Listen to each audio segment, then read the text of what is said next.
Hello friends, welcome to our channel தனாஸ் screen life. இன்றைக்கி நம்ம ரொம்ப ஸ்பெஷலான மட்டனை விடவே ரொம்ப ருசியான ஒரு ரெசிபி தாங்க பார்க்க போகிறோம். நாம் இன்றைக்கி பலா பிஞ்சு வச்சு, இது கறி பலான்னு சொல்லுவாங்க, அதை வச்சு நம்ம ஒரு பெரட்டல் தான் செய்ய போகிறோம்.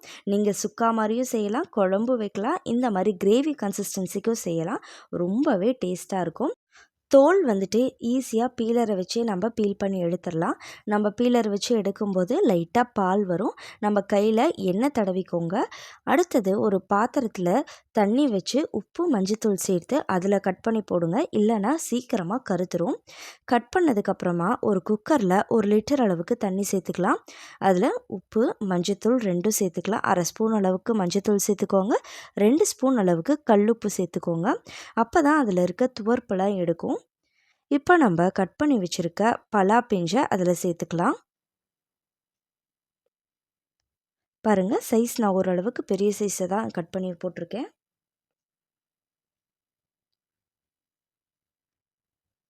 சேர்த்துட்டு இப்போ குக்கரை மூடி 2 விசில் விட்டு எடுத்துக்கலாங்க.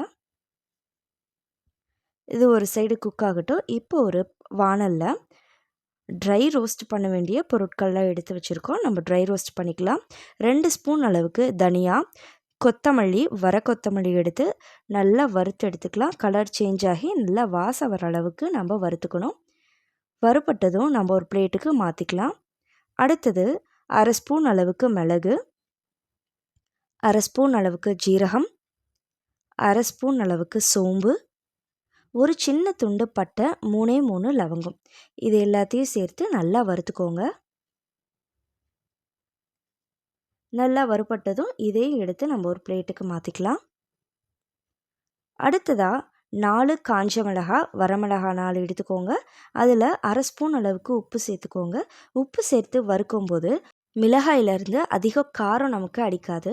அதனால் லைட்டாக உப்பு சேர்த்து நல்லா வறுத்துக்கோங்க. அதை எடுத்து ஒரு பாத்திரத்தில் மாற்றிக்கலாம். ஒரு பிளேட்டில் ட்ரான்ஸ்ஃபர் பண்ணிக்கோங்க. அடுத்தது அதே வாணலில் 1 ஸ்பூன் அளவுக்கு ஆயில் விட்டுக்கோங்க. ஆயில் சேர்த்துட்டு ஒரு சின்ன துண்டு இஞ்சி சின்ன சின்னதாக கட் பண்ணி போட்டுக்கலாம். 10 பல்லு பூண்டு சேர்த்துக்கலாம். அதோட 15லேருந்து 20 சின்ன வெங்காயம் சேர்த்துப்போம். சின்ன சின்னதாக கட் பண்ணி சேர்த்துக்கலாம். இது எல்லாத்தையும் நல்லா வணக்கிக்கோங்க. கலர் சேஞ்ச் ஆகி ஓரளவுக்கு வணங்கினதும் நாம் இதையும் ஒரு பாத்திரத்தில் மாற்றி எடுத்துக்கோங்க.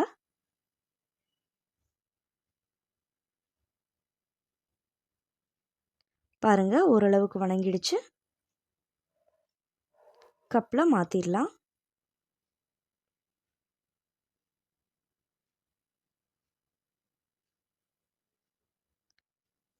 அந்த வாணல்லையே லைட்டாக ஆயில் இருக்குது, அதனால் ஆயில் சேர்த்துக்கலாம். உங்களுக்கு தேவைப்பட்டால் 1 ஸ்பூன் அளவுக்கு ஆயில் சேர்த்துக்கோங்க. இப்போது அதுலேயே 1/2 கப் அளவுக்கு தேங்காய் சேர்த்துக்கலாம். துருவன தேங்காய் சேர்த்து அதையும் நல்லா வறுத்துக்கலாம்.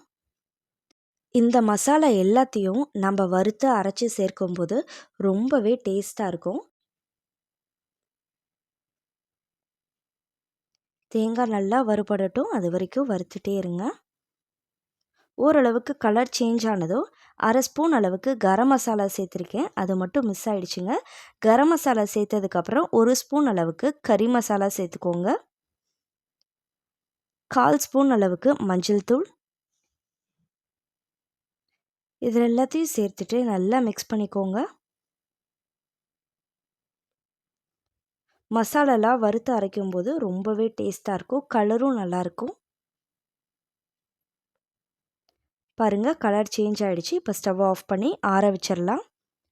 நம்ம வேக வச்ச பலா நல்லா வெந்துருச்சு. அதுலேருந்து நம்ம பலாவை மட்டும் எடுத்துட்டு நல்லா ஆற விட்டுப்போம்.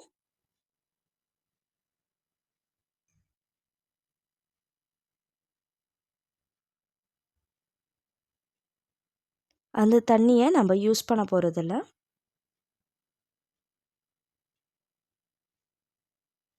நல்லா வடிச்சிட்டு ஆற வச்சு எடுத்துக்கோங்க.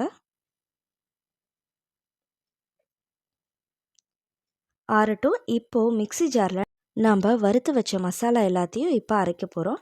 ஃபஸ்ட்டு நம்ம ட்ரை ரோஸ்ட் பண்ணி வச்சுருக்க ஜீரகம், மிளகு, கொத்தமல்லி இது எல்லாத்தையும் ட்ரையாக நம்ம அரைச்சி எடுத்துக்கலாம். நல்லா பவுடராக அரைச்சிக்கோங்க. பாருங்கள், இந்த பதத்துக்கு அரைச்சிட்டு ஒரு கப்பில் மாற்றிக்கோங்க.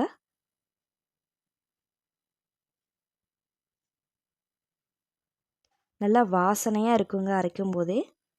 அடுத்தது அதே மிக்ஸி ஜாரில் நம்ம எடுத்து வச்சுருக்க வெங்காயம், பூண்டு, இஞ்சி அதை சேர்த்துக்கலாம். அதோடவே நம்ம வறுத்து வச்சுருக்க தேங்காய், மசாலா இது எல்லாத்தையும் அதோடவே சேர்த்துக்கலாம்.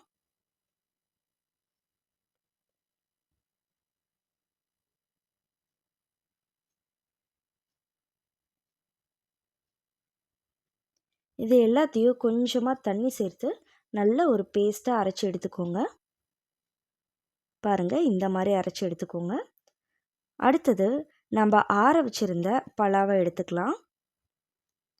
பாருங்கள், நல்லா ஆறிடுச்சு. கையில் நசுக்கும் போதே நல்ல ஒரு டெக்ஸ்சரில் இருக்குது.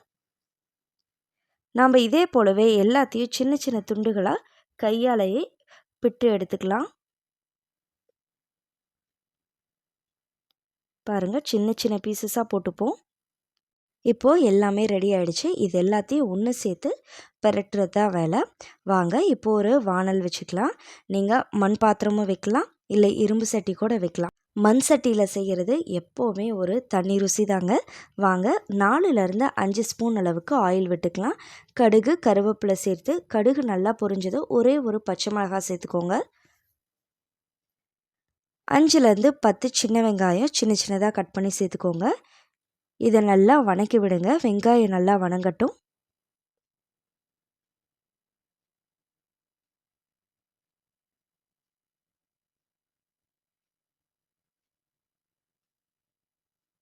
பாருங்கள், வெங்காயம் வணங்கிடுச்சு. அடுத்தது நம்ம சின்ன சின்னதாக பிச்சு போட்ட அந்த பலா பிஞ்சை சேர்த்துக்கலாம். இதையும் எண்ணெயிலேயே நல்லா வணக்கி விடுங்க. ஒரு 2 நிமிஷம் வணக்குனா போதுங்க.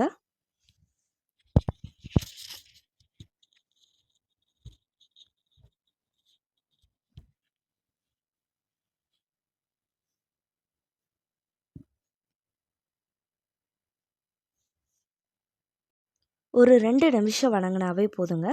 இந்த ஸ்டேஜில் நம்ம ரெடி பண்ணி வச்சுருக்க அந்த பவுடரை ஆட் பண்ணிக்கலாம். இந்த பவுடர் ஆட் பண்ணி 2 பரட்டி சாப்பிட்டாவே அவ்வளவு டேஸ்ட்டாக இருக்குங்க. சுக்கா டேஸ்ட்டில் இருக்குங்க.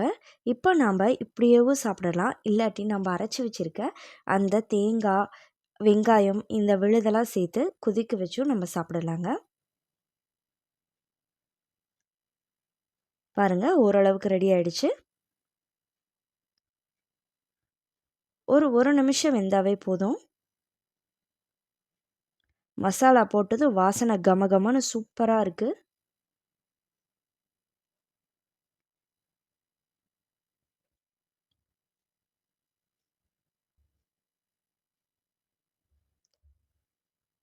இப்போ நம்ம அரைச்சி வச்சுருக்க இந்த தேங்காய் விழுதை சேர்த்துக்கலாம். இதை சேர்த்துட்டு மிக்ஸி ஜாரை வாஷ் பண்ணி ஒரு 1/2 டம்ளர் அளவுக்கு தண்ணி சேர்த்தாலே போதுமானது. இப்போ நல்லா மிக்ஸ் பண்ணி விடுங்க. ரொம்ப திக்காக இருந்ததுன்னா இன்னும் கொஞ்சம் தண்ணி சேர்த்துக்கோங்க.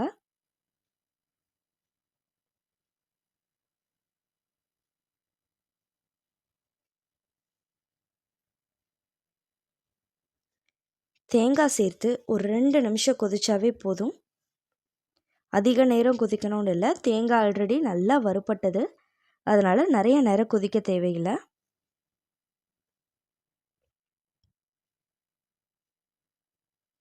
இந்த ஸ்டேஜில் நீங்கள் டேஸ்ட் பண்ணி பார்த்துட்டு உப்பு தேவைப்பட்டால் லைட்டாக சேர்த்துக்கோங்க.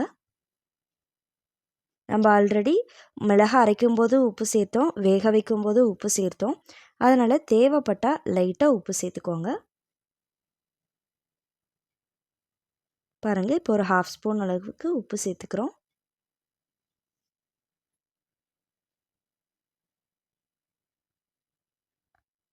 லைட்டாக கொதித்ததும் நம்ம ஸ்டவ்வை ஆஃப் பண்ணிடலாம்.